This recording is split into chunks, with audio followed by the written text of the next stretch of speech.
Hello and welcome back to the Rent Roll Queen podcast. I'm your host, Tarsi Taylor, and today's episode is sponsored by Buyer Rent Roll. I am so excited to welcome Angie Bautista on the show from Casa Blanca Studios and showcase the ever-evolving changes that are coming to the podcast industry. Hi, Angie, and welcome to the show. Thank you so much, Tarsi. It's a pleasure to be on the show. It is great to have you. And of course, you are from the beautiful Casa Blanca Studios. So can you please introduce yourself properly? My name is Angie. I am the founder and creative director of Casa Blanca Studios, the studio we are recording in today. And we've done all of our podcast recordings here in this beautiful studio. It has been absolutely magical. So share some of your journey with me, like share how you got started and, you know, where you're going and what you're doing and all the exciting things in between. I have had the studio now for 2 years and it has been a journey to get here. I first created this space in 2023 because I saw a gap in the market for so many different founders that didn't have a space to record that looked beautiful, felt really great to be in, and had a team that was supporting them and uplifted them in their journey. A lot of what I did see in the feedback that I did hear from other founders was they were trying to DIY their own content for podcasting. And back then, podcasting was just starting as a journey, you know. Not a lot of people had a podcast, whereas nowadays it's almost a prerequisite that I feel like founders often decide to have a podcast, and we'll jump into that a little bit later. But I wanted to create a space that just felt like home. Yeah, and it really does feel like home here. I mean, I don't know, like for me, it's just been great because I've gotten to know you and the team and, you know, we've been able to go through all of the journey together and it's been incredible. And you said, like, you know, podcasting's become such a norm now and such a thing that you actually really should be looking at in your business, you know, and specifically, like obviously with my show, it's for real estate business owners. Yes. And, you know, business owners, if they wanted to do some podcasting for their own clientele, even if the show was just for their people, like, so you've got video content and everything and educational tools and everything like that that you can put out. Podcasting is a great way to do it and have those conversations because you can have different people on, like my show where I get, you know, different providers and different business owners and different aspects of, you know, different real experts. estate. Yeah, and it's so cool to just sit here and have conversations. Yes. Yeah, and I think it's also bringing back that whole feeling of knowledge sharing, of feeling like you're a part of a community, because often what you will hear in an intro or an outro of a podcast is, you know, straight into your ears or listening first. And you feel a sense of connection hearing someone's voice in your ears. You are able to build a connection for your audience that sees you in a different light that is, I would like to say, a little bit more authentic. Yeah. You know, I think that word authentic is being authentic on socials. I think it's a very big topic and conversation, but I think with podcasting, because it is so conversational and you can decide how conversational you are, how educational you are, how informative, how serious or non-serious you are. I think it allows it to be a platform that founders, businesses, brands can utilize to really stem that connection point of their strategy. Yeah, well, it's changed, hasn't it? Like, you know, it used to be all flyers and all the rest of it, and that was kind of how you did your kind of connection or, you know, a billboard or something like that. Knocking on doors. Yeah, and that was really the only way you could kind of build a relationship. But now, like you said, you can do it through, you know, reels and podcasting and everything else, because then they get to see kind of who you are. Your personality starts to come out in it and, you know, I mean, there's a professional side and, then there's the crazy, silly side. And we both love the crazy, silly side. Like, we love a bit of fun. both. Yeah. I think it keeps things spicy and fun. Yeah. So, and you would have had so many different business owners and everything come through doing this that you would see so many different aspects of their personality shining through, and you're able to guide them, which is absolutely amazing. Definitely. Absolutely. Yeah. I feel like there often is a stigma with some clients that we have coming in here that they don't understand their brand voice. They haven't really thought about the perceptions of how they want to showcase themselves on a podcast, because often people will say or think, oh, I'm not having enough reach on socials. I'm not having enough reach with my marketing strategy or connection. I'm just going to start a podcast and that's it. Yeah. And then they're not sure of, well, what are my top goals for this podcast? How do I want to showcase what it is that I know? How do I want to connect with my audience? Do I want to be who I truly am, which is non-serious or authentic? Or do I want this to be a more serious and educational platform? And I think these are questions that founders and brands need to think about before they go into the podcasting journey. Not necessarily, but obviously I think it is a beneficial start. Yeah. But you can also, the beauty of it is finding your way throughout the podcast. Oh my God, yes. I mean, let's take my journey, for example. Like, honestly, because you saw my very first podcast show right through to my very last podcast show, right? So you have seen the whole journey of, who I've been over the last 2 years.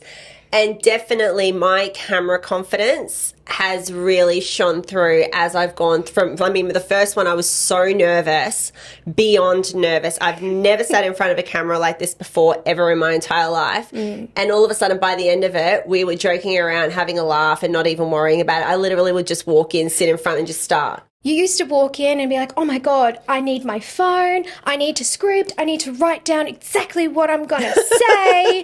And then I'm like, okay. And then you're like, I need 1, 2, 3, 4 takes. And then you're like, not good enough. And I would have to say, and the team would have to say, Tarsi, that was amazing. Please listen to us and when we say the funny it was part so good. for me was like, I'm good at conversation. Like, I actually enjoy conversation. That's how I like to connect to people.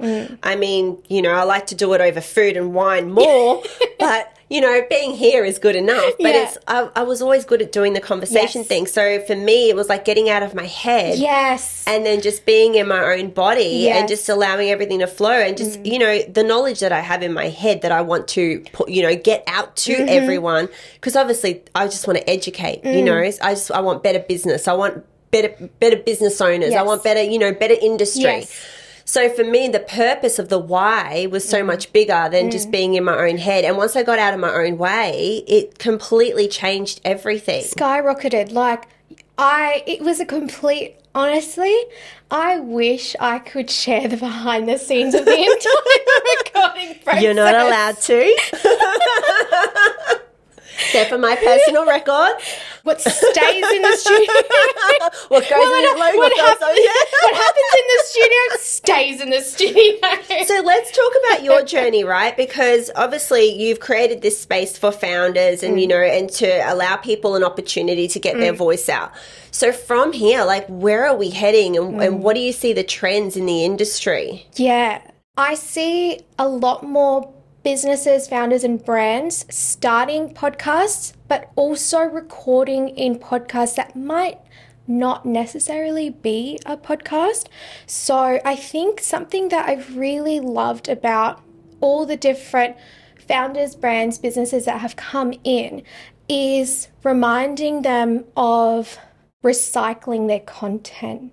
And being able to utilize their content, especially, for instance, in a direct example like recording this podcast and those different forms of how that content can be recycled and pushed out into their different marketing funnels. So I see a lot more of that happening, of course, with a lot more podcasts coming out into the light. I think with 2026 being the year of the horse, The fire horse. the fire horse, last year being the year of the snake, shedding, all those things.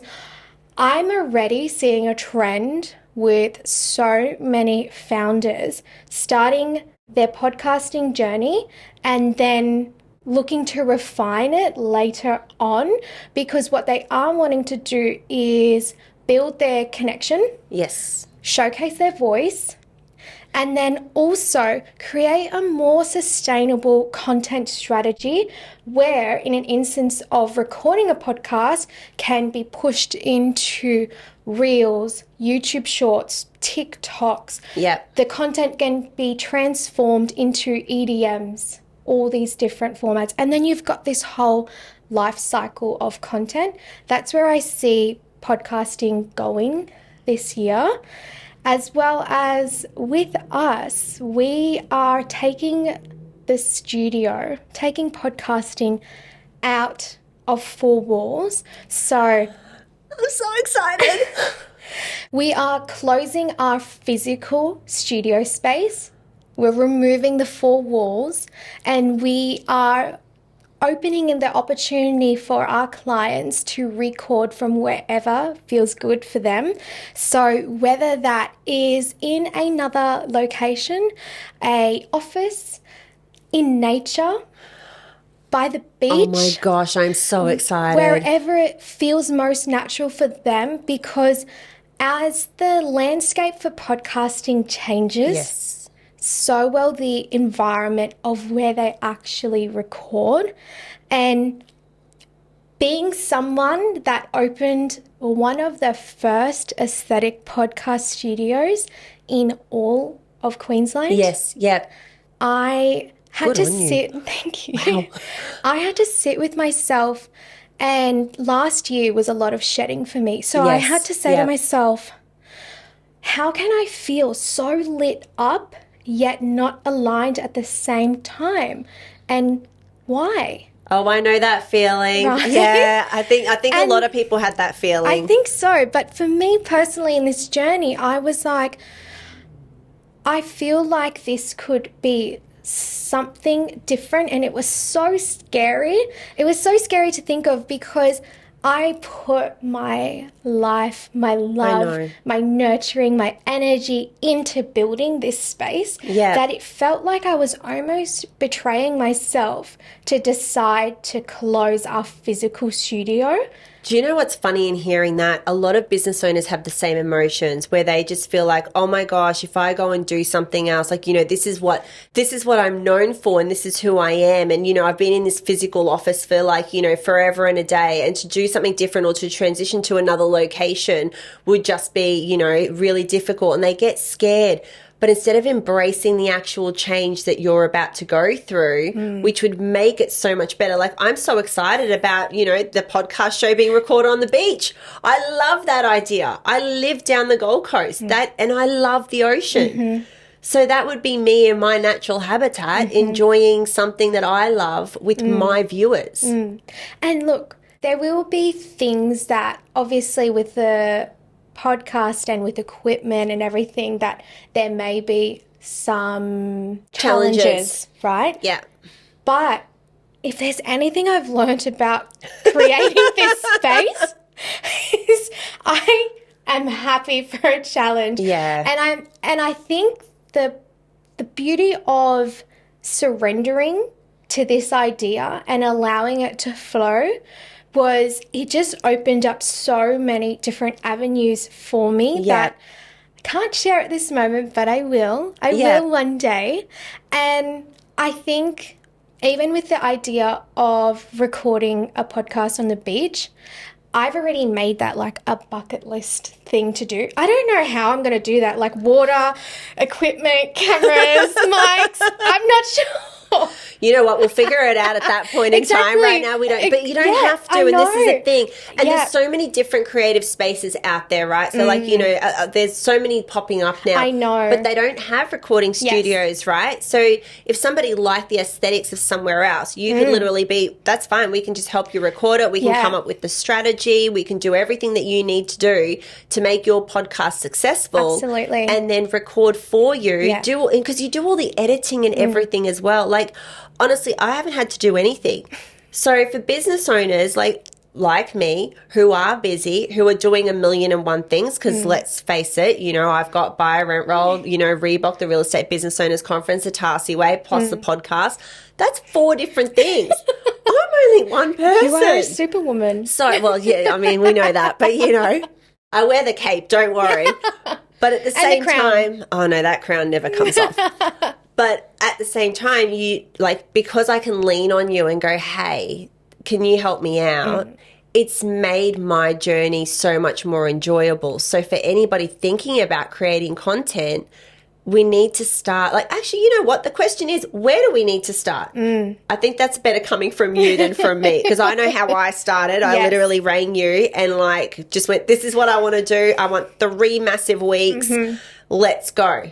Which in hindsight was really silly because I burnt myself out. So maybe you got a better strategy. Well, you know what? That I don't want to negate from the fact that you coming in guns ready as well, being so lit up and having this fire energy to just build something from the ground up, right? There is nothing wrong with that. And I don't think there's anything wrong with the whole back-to-back recording, because we do a lot of that and have done a lot of that in the past. I think it comes down to the actual person and their energy and everything. And I always kept saying to you during the recording, I said, don't schedule anything don't schedule anything at night. Protect your energy. Don't go and spend time with people that suck your energy, because it shows on camera. Did I listen to Angie? No. I still was working, but I wasn't doing a lot of other things. I made my social life change around it. I still did what I need to do with the kids. I came down, you know, we recorded everything, but I did still have work for clients that, you know, I still had to take care of. So I think it depends on the founder, where they are in their journey, what they want to achieve, what their goals are. These are the things you should think about before going into a recording session. I also think that you should prioritize what you want to get out of it, having a clear goal. And as well as your brand voice, how you're wanting to showcase your personality, who are if you're going to bring guests, who are they going to be? What is that going to look like? How are they going to share information or add value to your podcast? You don't want to just have people on for the sake of having a yarn, unless your podcast is about having a yarn. That's totally different. But I mean, like, even for my podcast, you know, I knew everyone I wanted to have on the show. Impressive. You're welcome. And then, but I had it already, remember? So it was like, that was easy. So with somebody, so let's go back to the real estate industry specifically. For a business owner who would like to do their own podcast for their business, what should they be thinking about from the beginning? Like, how are they going to connect with their clientele? I think in a real estate perspective, they have to go back to what is their content strategy.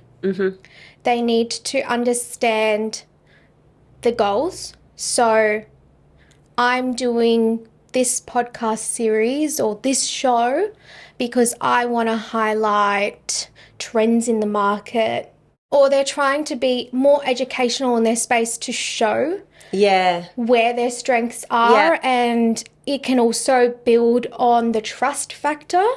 Oh, big time, especially because, our industry is so relationship-wise, right? Mm. And one thing that I was kind of thinking as you were just talking then, we do, there's a lot of emphasis on, hold investor nights and do these sorts of things, to grow your rent roll and so forth. Mm. But what would be great, even as a strategy, is doing a little podcast mini-series where you can actually highlight different things to investors to consider and, and about property management and about legislative changes and those sorts of things. So that would be something that they would work out with you, though, wouldn't they? Like if they really wanted to do that, like a mini kind of show. It doesn't have to be long, hey, you can do like 10-minute podcast shows, like stuff like that, can't you? Well, it depends on, again, what they're wanting to achieve. Yeah. But we can definitely, you can have a podcast show that runs for 10 minutes, 15 minutes. I would say 10 minutes is your absolute minimum for a podcast, because otherwise you're just getting into short form content that may be better positioned just for Reels, YouTube Shorts, TikTok. Yeah. It's not really, I wouldn't say it's a podcast. I would say it would be recording in a podcast format to then break up into social content. And the best part is, because of your new strategy of like removing the four walls, they can actually have their podcast recorded in their own office. Or in homes that they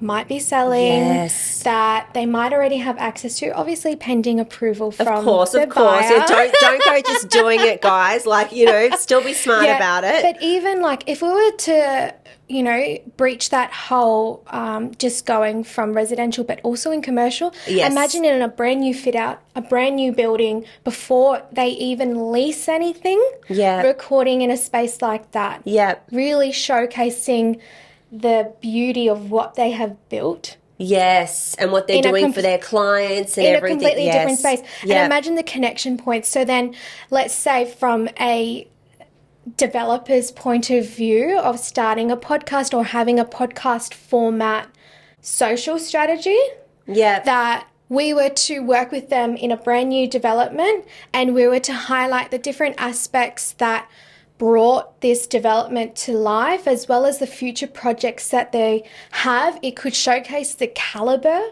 of what they build. Could showcase educationally wise, as well as connection building wise, different partners that may want to be with them, invest with them, things like that. I think would apply to the real estate industry broadly, more commercial or resi, but those are some of the things that I would think about.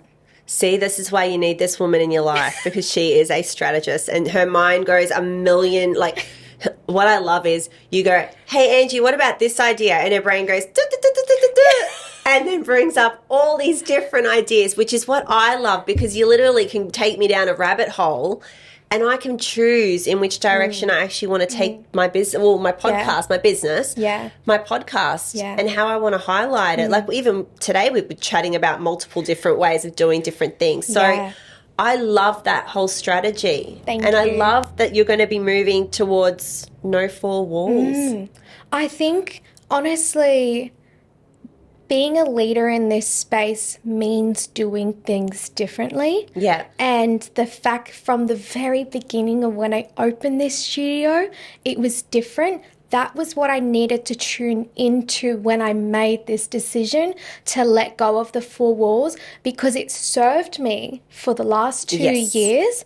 But if I am going to continue being a leader in this space, I need to keep making choices that might not look as good on books, but that feel so aligned. And I have this deep intuition and gut feeling that as the landscape of founders, social media, podcasting, how all of it changes, I too must change. And I'm not saying that everyone must change, but personally in my journey, we all have to stay relevant. Like that's the truth. Like, there is always going to be updates to something, whether it's, legislation, social media, marketing, but the core part is always going to be relationships. That will never actually change. How you get that outcome is completely up to you. So Angie, tell me about your little special skill that you've got when it comes to working with clients. I think similar to what it was like on the experience we had working together was that I was able to tune into your energy as well as what lit you up. You came to me with, honestly, this crazy idea. Not gonna lie. No, I didn't. It was just an idea. And I was like, damn. I'm like, this woman's on the mission. And you know what? Hell yeah. Let's go.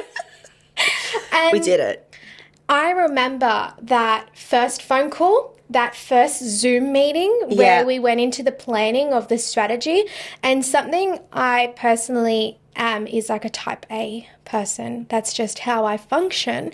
And so I was thinking logistically, strategically, and then I tapped into that spiritual side of myself where I like to read energy. I like to read where my clients feel lit up and ask them the right questions that come to me intuitively to ask them. And I feel like, you can touch more, but I feel like that helped us in our journey of building your 2 shows. Well, I don't know if it was a crazy idea that I came in with, but it was definitely an idea, and it was very big. Yeah. Because I don't do things in halves. That's just not how I work, right? So I come in with full energy. Here is everything. I'm like a ball of thunder. If I, even my husband, the poor man, like I will ring and be like, babe, I've got an idea. And he's like, uh-oh. So, this is normal. But I came to you with an idea, and what I love is, like you said, when we had the meeting and everything, you just took it and you ran with it. You were like, okay, well, what about this? Have you got all this organized? And I was like, I'm organized. I've got all of my shows built out. Like there's 40 shows. This is what I want to do. I've got every single person for every single show. Everyone's ready to go. Do you have space for me? And then you kind of went, yep, no worries. And then when we were here, you maneuvered the show in a way. Like that's what I love, because like I said, I came in really nervous at the beginning. And by the end of it, we were like jumping up and down and having a great time. Like it was fun. You were doing everything in one take. And I was like, one take wonder? I was like, okay. Thanks. But that takes time too to build that confidence. And what I love is the way that you nurtured that confidence in this space as well. You and your team, Tom was absolutely fantastic. So was Mitch. And everyone just kind of ran with it and just went with it. And so we had a good laugh, and you were able to, on the spot, if you saw something or you took a great takeaway away, that, because once you're, like with podcasting, just so everyone does understand, once you start talking, you're in a completely different zone. And I can't explain that zone, but it is completely different. It's just a flow state. And then you're just having conversations, right? But then you turn around and you want to go back to something and you actually genuinely cannot remember for the life of you that one part of that conversation. Whereas when you've got, because there's a team behind you and everyone's working together, you were able to go, how about these takeaways? And I was like, this is perfect. And then you have that conversation because when you're in it, you're just in it. And it's not until you can take a step back and, to re-record or to do, like an intro or anything like that, you're doing that straight after the show. Yeah. So at that point, you haven't had enough time. Well, that's personally my strategy. Yeah. Whereas I'm the type of person who I like to kind of sit back and then it all kind of comes, like it's like a download for me. Like I can't explain it. I just get these downloads and I will re-see the whole show. And then I go, oh, I loved this part of this takeaway. Because I'm not taking notes while we're speaking. No. So but for you were able to do that for me on the spot, which was freaking awesome because it allowed me to do my intros then and there. It allowed me to do my outros. So before that, I would probably need time and then I would need to do a whole day of just doing intros and outros just because I want to have that download. So everyone moves different. And what I love is the way you worked with the client, so me in particular, in being able to help me to find that. Well, I think with all of our clients, because when you do get into that real flow state of having the conversation, one, the host's job is to reel their guest back in if they go on a tangent. And the other thing is when you are in that flow state, sometimes you just can't remember where you were, and having our team assist you in bringing it back. And sometimes I would be like, hey, can we hit a pause? Really go deeper. on that topic Yep. that was so good. You need to dive deeper and show more of your knowledge and your background, because I think these will be things that your audience would really take a lot from. And that's just about support. You know, when you have the right support, Yeah. when you're building your podcast and recording it, there are clients that come and DIY their own podcast. But I guess the difference with having a supported team behind you is you do have the benefit of having that behind the camera and behind the mics. And I gotta say, listening to just the way your brain works when you're in conversation is interesting. And I think there's a lot of value to be had, and sometimes you're like, oh, we could probably shorten that down because it went off into a tangent. Yeah. And then other times where we could be like, no, go deeper. Yeah, keep going. Keep pushing some buttons. It's good, push buttons. We like pushing buttons, so it's okay.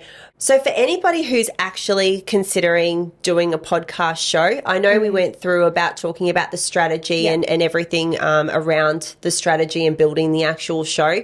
But for anybody who wants to actually go out into podcasting, what can they do in preparation before they, because like they're gonna literally go, like me, light bulb moment, I'm going to create a podcast. I literally did that. I went, I'm going to create a podcast. I didn't have a fucking clue how to do it. And then I started like obviously Googling, right? But the Googling advice versus the advice you gave me were two completely different things. So for you, how do you work with that and nurture that client? Because what's on Google sometimes and what you provide are completely two different things. I'm curious. What did Google tell you? I can't even fucking remember, But I just remember it being like, and I was like, oh, it was get all this equipment, do all of this. Because, it's the DIY stuff, right? So DIY versus what you actually bring to podcasting, right, are two completely different things. Because like you said, some of your clients will come in and they want to do a DIY. I remember looking into DIY for my podcast show when I originally was going to plan it all out. And the amount of information that was on Google was so overwhelming because of the amount of equipment. Like, you know, and it was like, oh, you can do it with this, you can do it with that. And yes, I've got friends and everything who have started a podcast show via Zoom, and it's just, you know, just sitting in a sitting at home and just doing it in their home office, which is freaking awesome that they could do that. But it wasn't the style that I wanted, right? But then I started looking into all this stuff. It just became like this overwhelming task. So DIY versus what you do, to me, it's not even worth the time or the effort to try and do the DIY. So what was your take on that? So there are 3 types of different clients that we get in the studio, and we have DIY folk that want to do it themselves and, you know, takes their time, energy, money, etc. We have the ones that are in-betweeners. So they do DIY episodes from wherever they can record with whatever equipment they have when they're doing a solo episode, or an episode with a guest that physically cannot be in the same location as them, but then they come into our studio to record when they've got guests that are in the same location. And then we have got the clients that value the investment of coming into a studio, similar to yourself, that really love the team behind building what they're building. They understand that they're the talent, they are the brains. Thank you. They are the energy.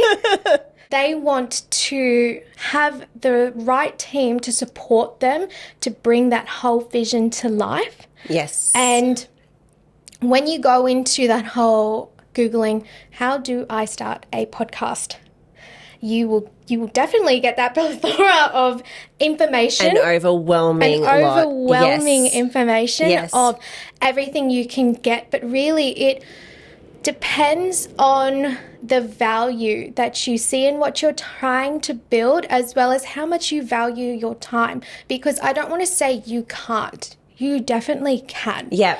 You definitely can do it yourself. But if you value your time and energy, and time is money. time is the currency we exchange now. So that is very important. And for a lot of business owners, I can tell you now, they do not have time. Especially in your industry, I have seen it. And you know what? We have had a lot of real estate industry folk come in, which I do love. And so I guess the benefit of having a team behind you is, one, their experience, expertise. Yes. Two, we bring everything for you. I know I don't have to buy anything. No, you don't have to buy anything. You don't have to maintain anything. Yes. And you don't have to think about anything other than what you're going to say. And sometimes you don't even have to think about that. You just come on and you're like, I'm ready to roll. Yeah, literally. And then we just start. And the best part is the editing afterwards. Like, for me, I don't have the, when you're running what I'm doing and, you know, and you're focused in, like, you know, bringing your services and everything to your clientele, for me, I don't have time to sit there and edit. So that is definitely something, and I'm not good at it. So, you know, I'll be chopping it all over the place.